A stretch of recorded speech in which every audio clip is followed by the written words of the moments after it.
오늘을 살아가는 묵상 시간입니다. 오늘 본문 말씀 히브리서 10장 1절부터 7절까지의 말씀입니다. 율법은 장차 올 좋은 일의 그림자일 뿐이요 참 형상이 아니므로 해마다 늘 드리는 같은 제사로는 나아오는 자들을 언제나 온전하게 할 수 없느니라. 그렇지 아니하면 섬기는 자들이 단번에 정결하게 되어 다시 죄를 깨닫는 일이 없으리니 어찌 제사 드리는 일을 그치지 아니하였으리요. 그러나 이 제사들에는 해마다 죄를 기억하게 하는 것이 있나니 이는 황소와 염소의 피가 능히 죄를 없이 하지 못함이라.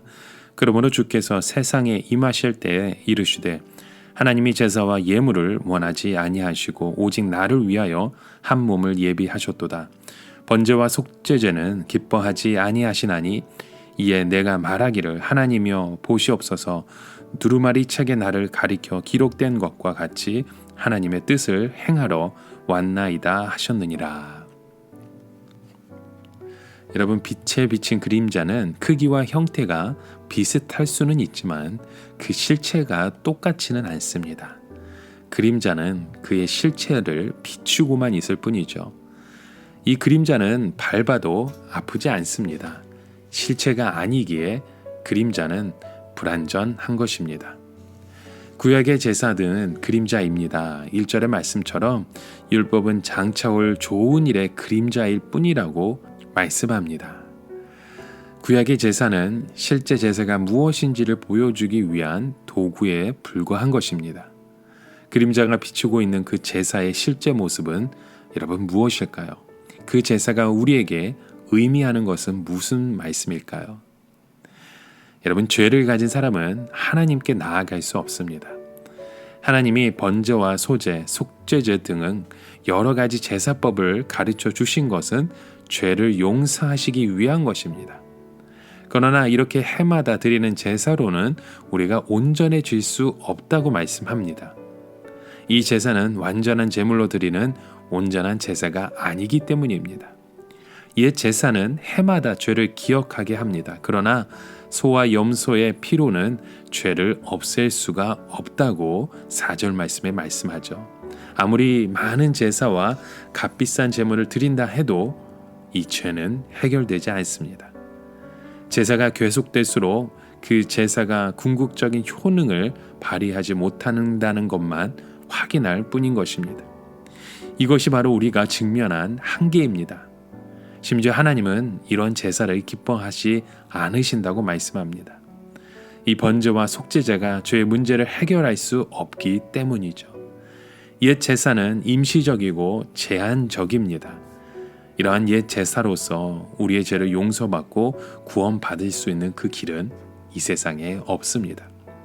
그래서 바로 예수님이 우리에게 오신 것입니다.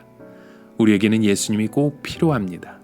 그림자의 실체가 드러나는 순간 이 그림자는 이 세상에 더 이상 중요하지 않습니다. 옛 제사의 실체이신 예수 그리스도가 오셨기에 옛 제사는 우리의 삶 가운데 더 이상 중요하지 않는 것입니다. 예수님은 제사를 완성하기 위해 사람의 몸을 입고 오셨습니다. 자신의 몸을 제물로 드리기 위해 사람의 몸을 입으셨습니다. 이렇게 예수님은 순종함으로 그 하나님의 뜻을 행하셨습니다. 예수님이 하나님의 뜻을 이루신 방식은 희생 제물로 자신의 삶을, 자신의 모든 것을 드리는 것이었습니다. 여러분, 우리가 많은 제사를 드려도 해결할 수 없었던 죄를 해결하시기 위해서 예수님은 오늘도 저와 여러분을 찾아오십니다. 이 예수님이 희생 제물이 되셔서 황소와 염소의 피는 이제 우리의 삶 가운데 더 이상 필요하지 않은 것입니다. 어떠한 정죄에도 우리가 시달릴 필요가 없는 것입니다. 우리의 죄의 모든 문제는 예수님의 희생으로 완전히 해결된 것입니다. 하나님은 우리를 구원하시기 위해서 독생자를 이 땅에 보내주셨습니다. 예수님이 바로 이런 우리를 구원하시기 위해 희생 제물이 되신 것입니다. 그렇게 우리는 구원을 받았고 그렇게 예배자로 하나님 앞에 나아갈 수 있는 것입니다. 이런 진정한 예배자가 되는 것이 바로 우리의 삶의 이유입니다. 예수님께서 우리를 예배자로 세우시기 위해 목숨을 바치셨듯이 우리 역시 우리의 목숨을 다한 예배, 우리의 삶을 다한 그 예배의 모습, 우리의 가정의 모습이 되어가길 주님의 이름으로 간절히 축원합니다. 오늘을 살아가며 한 가지 묵상의 질문을 드립니다. 여러분, 이러한 우리의 죄에 맞서기 위해 여러분은 어떠한 노력을 하셨습니까? 그 결과는 어떠하셨습니까?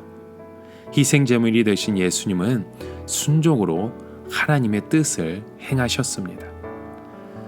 이런 하나님의 뜻을 행하기 위해 오늘 내가 해야 할 순종의 그 길은, 순종의 그 모습은 무엇인지 우리의 삶의 모습을 돌아보며 우리가 해야 될 일들을 오늘 꼭 이루어 가시길 주님의 이름으로 간절히 축원합니다.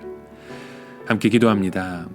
우리의 가정의 예배를 기뻐 받으시는 하나님 아버지, 감사합니다. 우리의 가정이, 우리의 삶이 하나님을 예배할 때마다 예수님의 그 희생을 기억하며 감사의 예물을 드리는, 감사의 예배자의 모습으로 서가는 주님의 사람으로, 주의 자녀로 저를 인도하여 주시옵소서.